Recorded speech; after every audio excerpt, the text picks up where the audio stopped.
Fujita and I'm the creator of Beyond the Fence. Beyond the Fence is a story about a robot that works at a junkyard, and he's tired of sorting junk day in and day out, and is curious about the world beyond the fence.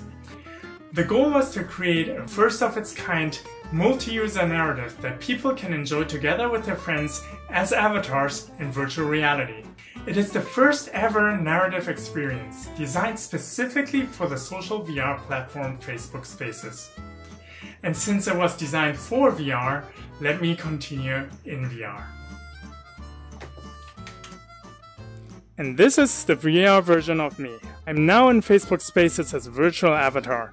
Spaces allows you to invite up to 3 people into your space. Beyond the Fence was designed specifically for multi-user consumption, up to 4 people at a time. The story has 8 vignettes and people can advance through the story at their own pace. Each vignette is carefully composed from 4 different angles and each user experiences the story differently. Some people might see things you don't and will tell you to turn around not to miss interesting moments of the story. It is a collaborative viewing experience similar to immersive theater but without real-world constraints. And if you like, you can capture photos for your memories.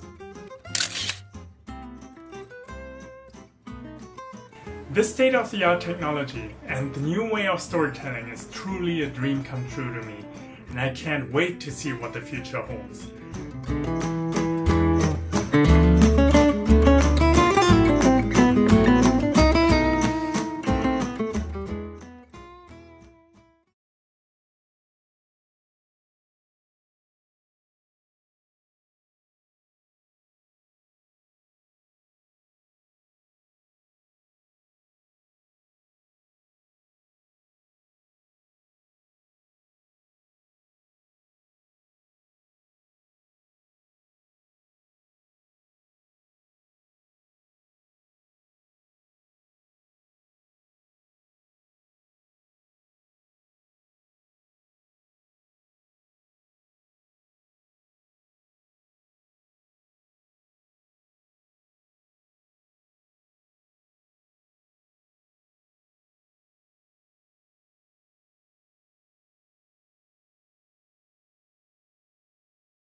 I'm Goro Fujita and I'm an art director at Facebook working on Quill.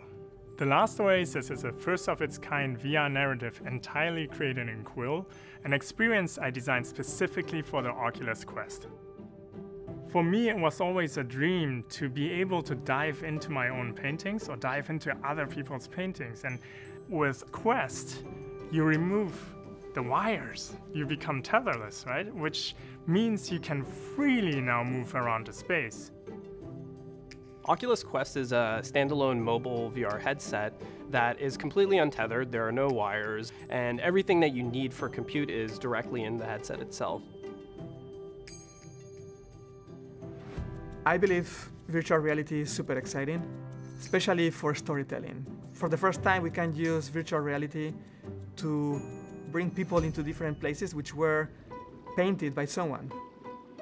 Usually I create a painting and I choose my compositions. This was more about like how do I design for space and how can I create different emotions in each space. So I used color language, different lighting, so when you dive into a new space, you feel different. It's not just a painting anymore. You can actually send people into your mind, and I think that's like the most powerful thing for an artist I could have never dreamt of doing. It is the purest form of the artistic vision that you can experience in VR.